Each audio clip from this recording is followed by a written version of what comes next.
I will show what do I mean about SDFs, so signed distance fields. The resource that you may need is the website of Inigo Quiles, but I will share it in a while. First, let me show what I mean about distance. This UV space is U. U gives you text coordinates. It looks like this, right? We may need to adjust gamma at the end because it's clearly linear. Let's try power to 2.2. Okay, good. This is UV. UV space. Starts with 0. Now let me show you component mask. This is red. And this is green. Basic stuff, right? 2D. Now, if I want to have a radial mask, what would I do from the UVs? I can take a point. Let's go with the vector. So let's say origin. Let's take only red and green from it, so 2D. And from this origin, I want to create distance between the current position on the UVs and the origin. Or the other way around, but it doesn't matter at all. Okay, and now this distance will go to my emissive color. And as you can see, in the top left corner, I have the distance of 0, and then it grows. It grows to some big numbers. So what to do if I want to have a radial mask that is, let's say, that ends in a specific at a specific radius?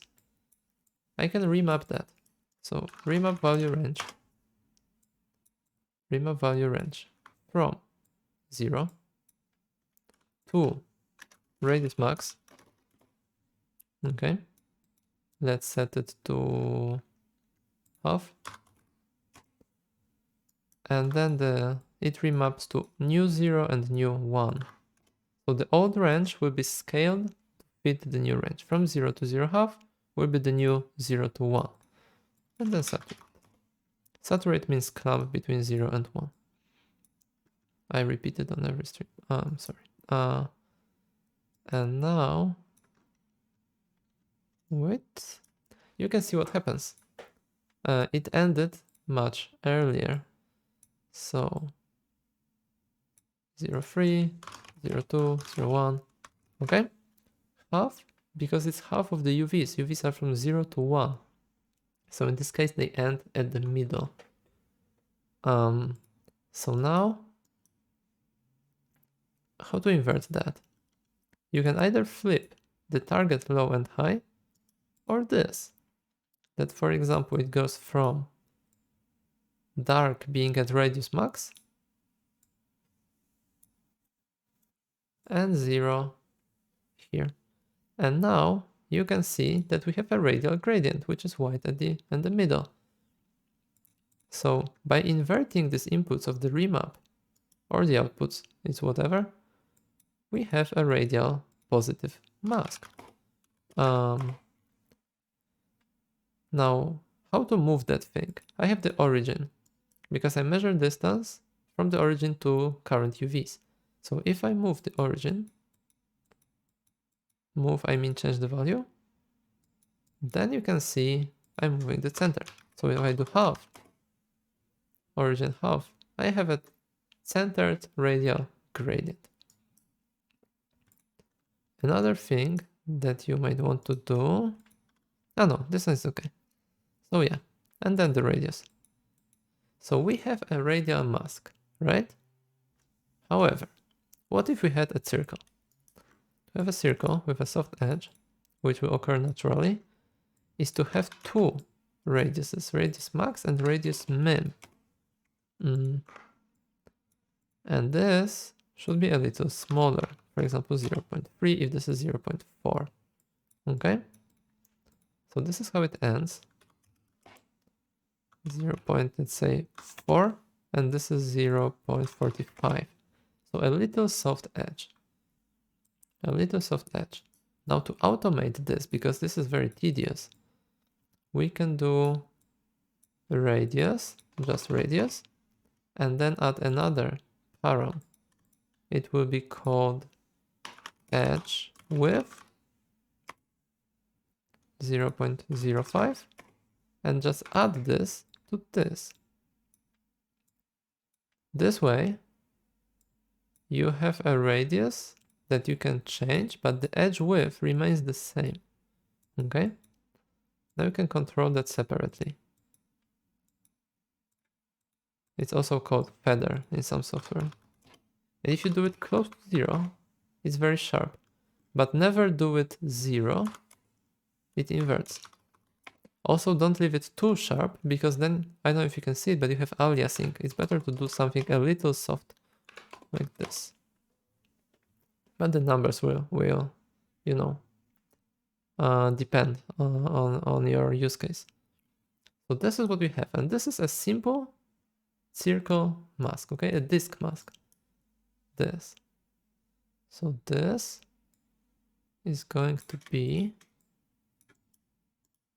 start previewing node, no comment, disk mask grayscale. Okay, this is just a disk mask. However, how do we know if we are within the circle or outside? How do you know? Especially if we have some feather, but let's not complicate. Now we know because we have converted the distance with a very thin edge width, like this. So we've remapped the distance so that we know. That's cool. However, we can do better than this. And we can create an SDF, signed distance field. So a signed distance field will tell you how far away you are from the edge of something, of a shape. So, how to do that? We begin almost identically. So we have the origin, we have distance to this origin. Then we also have the radius.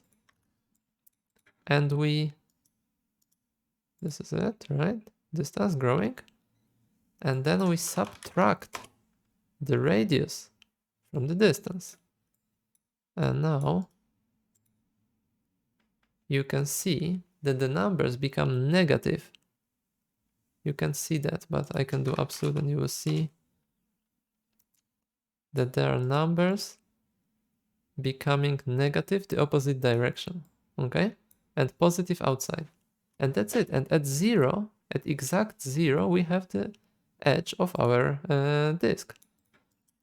Now, what this allows us to do is that we can do an if, and if this number is smaller than 0, we apply a red color, pink. If it's bigger than 0, we apply light blue. And let's preview that. Here you can see we have a shape of a given radius and although very sharp, signed distance field showing if we have something inside or outside. And thanks to the fact that this is like absolute, that this is continuous, not just a mask, right? We know how far we are inside or outside the shape. So let's multiply it by the absolute of this. And you will see, yeah, that's 0 at the beginning. And then how far we are from that shape. Okay? And having that, we can do steps like our volumetric rendering.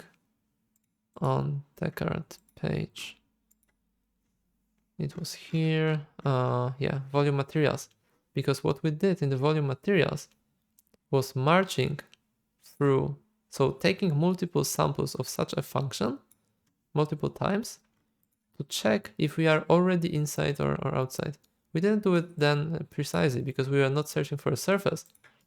But this is the basis of everything on ShaderToy, almost everything. Because on ShaderToy, this is a website where you can publish your own shader, mostly for artistic reasons. Let me search for SDFs, and you shall see. Yeah, so complex scenes by Inigo Quiles, for example, they are made by just testing if he's coming closer to the shape, and if the ray, so-called ray, but actual just, multiple steps in the shader, if some step finally crossed the line between blue and red, so the zero, if it crossed the zero, it means it hit the surface at the given point. So this is about it. And then you can render surfaces, because if you take multiple samples, like 3 samples of such stuff, you know what the direction is. So if you have a virtual camera, you can, render the normal out of it. And then you have proper shading, right? You have normal, you have position, that's all you need. You just apply some materials. But how you do materials really depends. Yeah, and there's also visualization of how you can trace these, because you don't have to take equal steps. This is called ray marching of SDFs. And ray marching works like, take the big step and check if you already missed the zero of the scene. Because SDFs can be combined. Here we have only one, but you can have multiple. I will show it in a moment. So here they have multiple, like a triangle, a circle, but without another circle. And you take big steps first, and then you check how big the next step should be, because with SDF, you know how far exactly you are from the surface.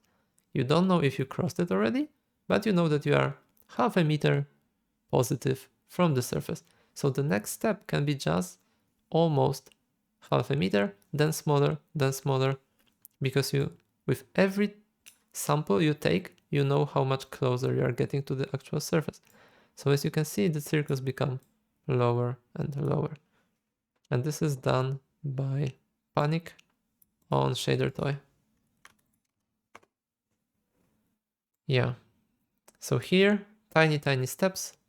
And this function is costly because it took, in this direction, it took many smaller and smaller steps. But as you can see, it never hit the actual surface. It tends to become bigger again. So the unfortunate case, the most expensive case, but it's very rare. It happens only near the surface. Otherwise it can be like 4 steps, 6, 5, I guess. And yeah, only there is like 20 or something. So SDFs, super useful. Now, here we have an SDF. So this is a SDF of disk 1. Okay, and here we check.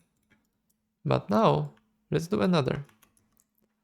There is the power of SDFs compared to just a grayscale mask. So disk 2. And here, let's take another origin 2. Or disk 2 origin. Disk 1 radius. Disk 2 radius. Okay. And we're gonna move. Start previewing. Move the origin a little. Great. Slightly different radius. 0.15. And now let's take a minimum out of these two. I'm not sure if this is the right method, but let's check. Yeah, we have this, right? And of this minimum, I can again take the test. So this will be like visualize. Yeah.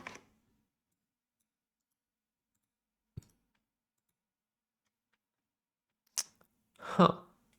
It didn't quite work. Uh-oh, that's why.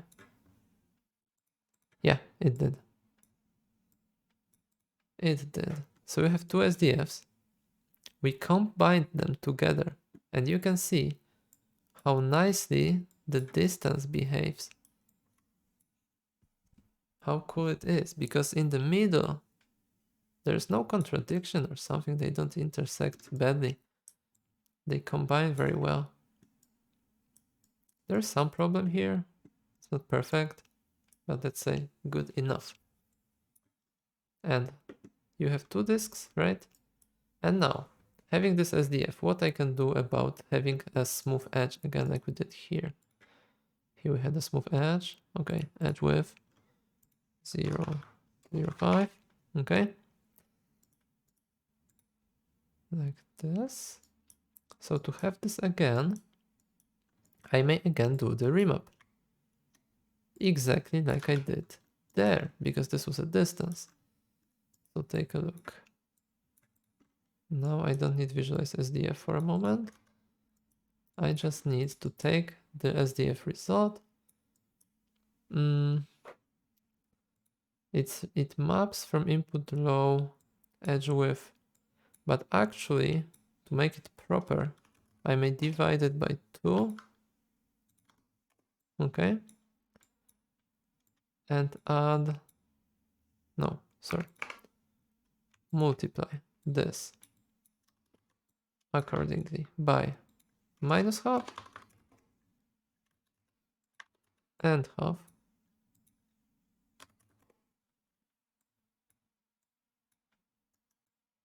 So this will be called make it centered. Comment, make it centered. And then I will add to radius. So this is radius plus half of the edge width. Like this.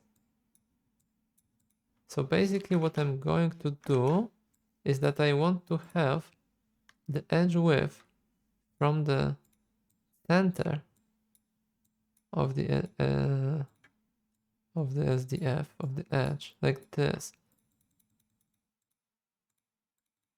So this is the radius, right? This position is radius. And I want to go both directions. So that's why -half and half. Okay? And I add this. It looks like that. This is SDF combined. So comment. Can I do a comment? Just like this. Combine SDFs.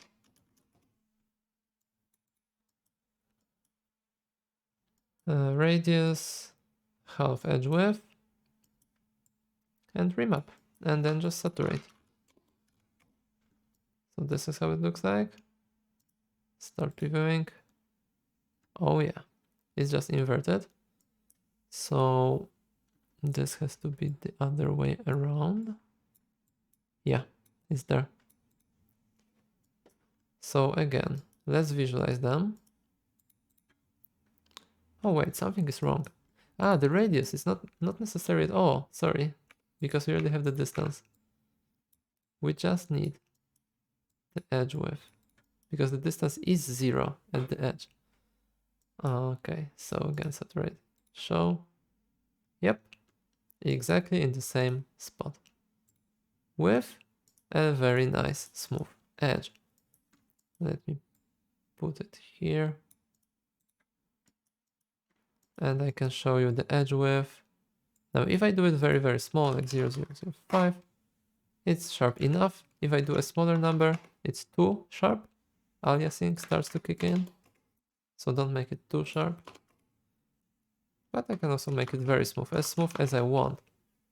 And such SDFs are a great response to the lack of possibility to do blur in shaders. Blur is very expensive. It has to repeat the function. There's no way to blur stuff if you don't use render targets. That's cheap. So yeah, create SDFs, but these are just disks, right? So how about the box? For example, box with rounded corners. Now I have to refer to Inigo Quile's website. He created these amazing artworks, and in his articles, he has one of the most useful things for tech art on the internet. This is 2D SDFs. I posted it on Discord. So take a look. Circle exact. Distance or length of position minus radius. Okay? Rounded box or box exact. So a rounded box looks like this. Just box is simpler. And there's everything you may need. Some are quite crazy. So this is a bit of work. But still very much possible. Egg, heart. We may try the heart, for example. Let's copy that. Let's put it for a moment here. Can I make a note or just comment? Oh. Not too good, but whatever. Heart exact. Looks like this. So P is our position, I believe, when you already subtracted the origin. So P. Oh, wait. So this will be heart origin. Basically, take the functions from Inigo because they are already well optimized. They are well thought out. So heart origin. U and just subtract the origin. And this is our P. So reroute. Let's do component mask. And let's separately take also PR and PG. So make name reroute. Okay. So heart P. Okay. Now there is heart P. Point X and heart. Come on. No way. I posted the code into the name. I'm sorry. I hoped we saved. If not, then we are screwed.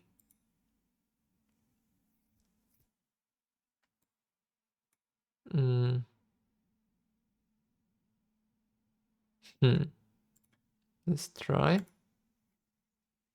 Can't be. Oh no. Okay, we got something.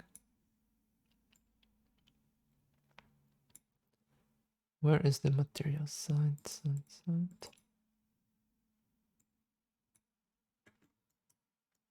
Oh boy. Again. Heart exact. Comment. No, it's not a comment. Comment. Okay, Adel says that I was subtracting P3 from P2. Was I? Really? Vector. Heart origin. U. Subtract. Append. Yeah, vector 2 from vector 2, I think. Okay, so this is named reroute part P. Now comp mask red, comp mask green.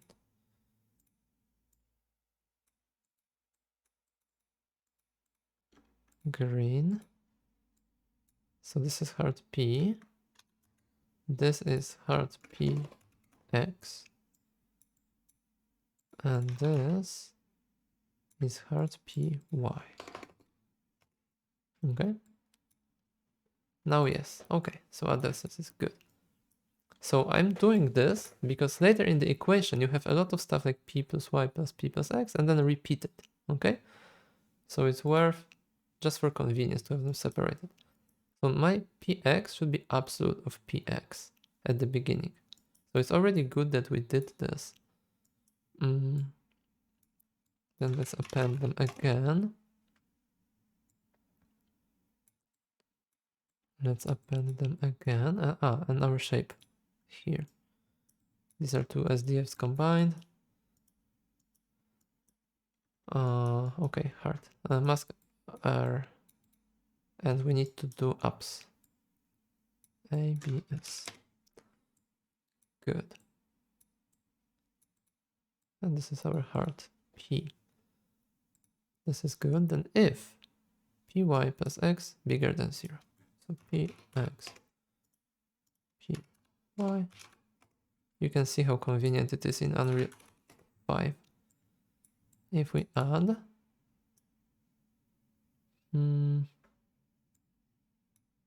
if this is bigger than 0, so if this all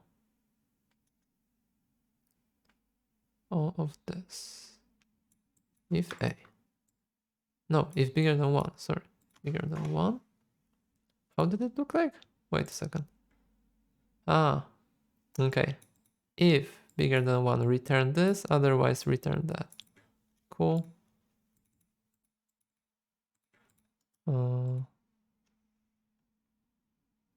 Where is it? Yeah, should go like this. So if it's bigger than 1,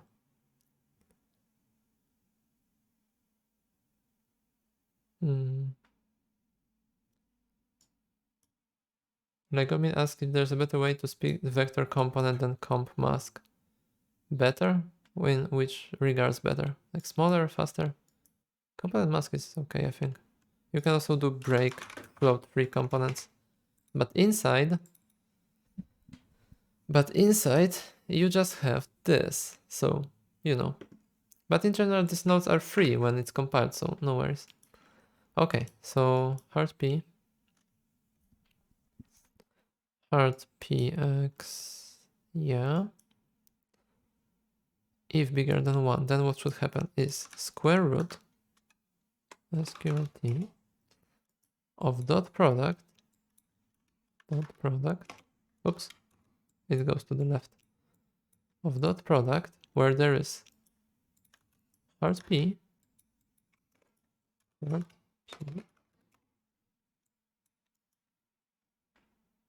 minus, wait a second, dot 2? What is dot 2? What the hell is dot 2?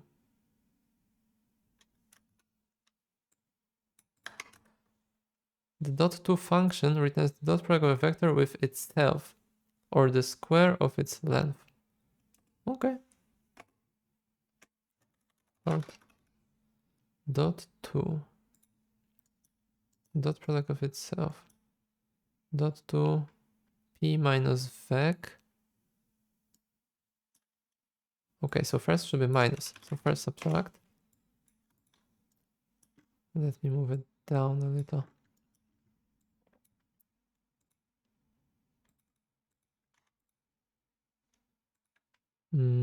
P minus vec 2, 0.25, 0.75.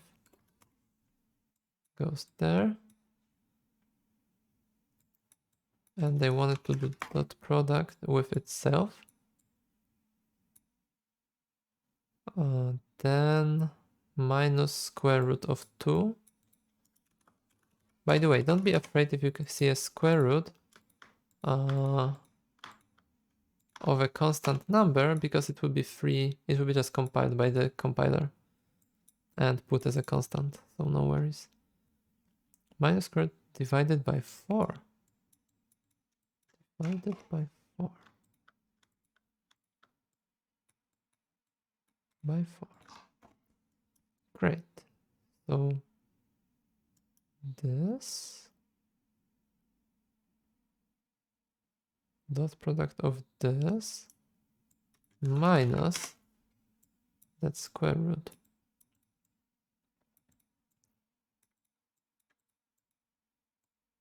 That's good. And then what happens? Square root of everything. Square root everything of minus this. No. No. Square root of this stuff minus that square root. Okay, should be good. Now let's see how does this look like. Doesn't look like much, to be honest. Heart origin should be half and half. Okay, it looks like a heart. Wait a second. Okay, looks like an S, but maybe we can have a distance lowered. We have to scale the P. So after subtracting the origin, multiply by half scale.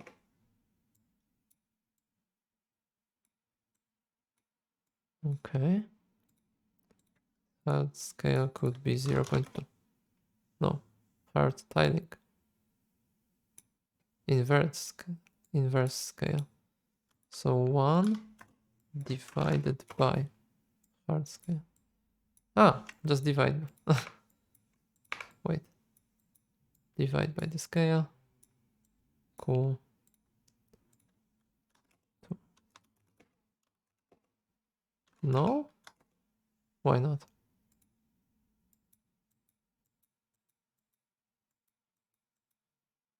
Uh, 0.56. Okay, the center's in a weird place, but whatever. But it's strange because I subtract, or should I first divide? No. Subtract. Whatever. Okay. Now it's part of the heart, I guess. It's so much worse to read than the code. Yeah, I know. What can we do? You can write it in a custom node. Sure. Return and else, because there's an if. If it's bigger than 1, then do this. Otherwise, return square root. Whoa, this is hard to learn, to read. Square root of minimum, min,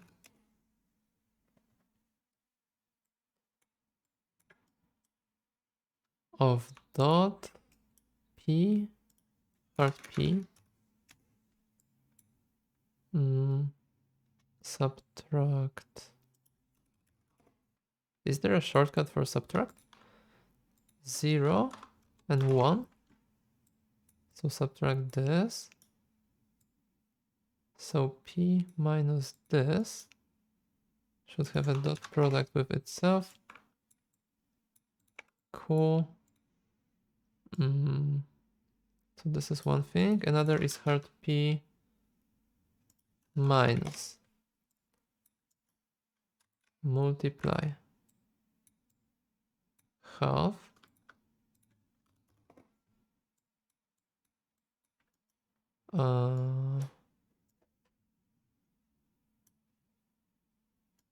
wait, it's also a dot product of itself. Like this. P minus half times maximum of px plus y and 0. 0. Px, py, add them together, 0. Okay, so that's this part. So the top part looks like that. The bottom part doesn't look like anything yet because we are not yet finished. Dot product of itself, that's cool. The minimum of those two, a square root of them together. Makes sense, right? And then multiplied by a sine of px minus py. Px minus py. Great. And let's put this, what was it? Else, return all that. Else. Fantastic, super complex. Let's just see if this is a heart. Okay, so this is the top part. Yeah, this is the triangle. And as you can see, thanks to the fact that these are SDFs, actual distances, like infinite, you can combine them together, just check some stuff, and then here we go. Thanks to Inigo Quiles, perfect, exact heart. Here it is. Now we can visualize that. Okay, so this is also math for the heart. And we can do named root. Heart SDF. We can combine it again by using minimum. Okay, so here we had the one of the circles. Let's move it a little. Make it smaller. And I can combine it with this heart. And let's see. Okay, combined. And then visualize. So multiply this by that. And yeah, here we go. Where's the absolute though? There should be an absolute blending. If this is bigger than 0. Wait a second. Here it is. It's just a mask, sorry. Visualize SDF is already visualized. No need to do that. Start previewing node. Yep. So blue is positive direction outside of the heart. Red is negative. And we can take a mask out of that by putting it here. Start. Whoa. What? Shouldn't work like that. Visualization, sorry. Now it's good. Yep. So I can now control the edge width like this. You can see one thing that happened. If I change the scale of this disk, it kind of broken, but Inigo also describes way to properly scale SDFs. So you would have to check on his website. But in general, when I do this sharply, it works. So yep, this is it. I think we're good for today, but I hope this proved useful. Nice thing about SDFs is the resolution that you get. Take a look. I can go as far as I want. Smaller edge width, still sharp, right? So this is also how Unreal fonts work. Let me do text.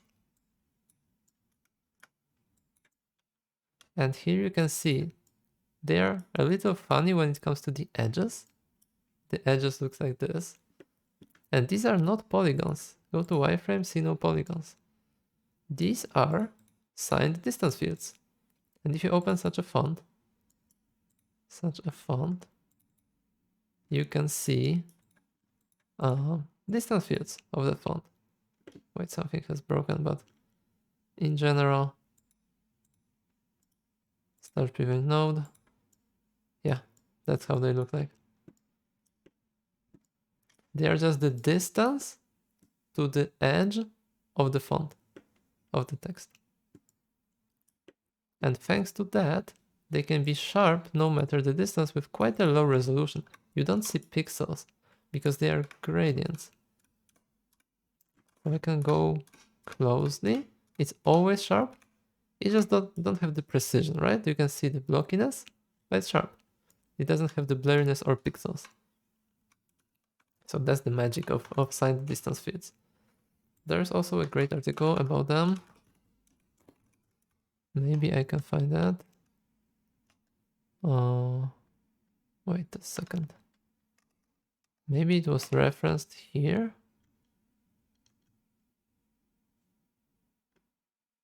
Very fun tutorial. No, that was another thing. But that was also fun from Julia Evans, because she found a tutorial that she describes later. There's a tutorial on ShaderToy that in the text of the source code, there's a tutorial of what exactly these sections mean. So great to experiment with. As the tutorial.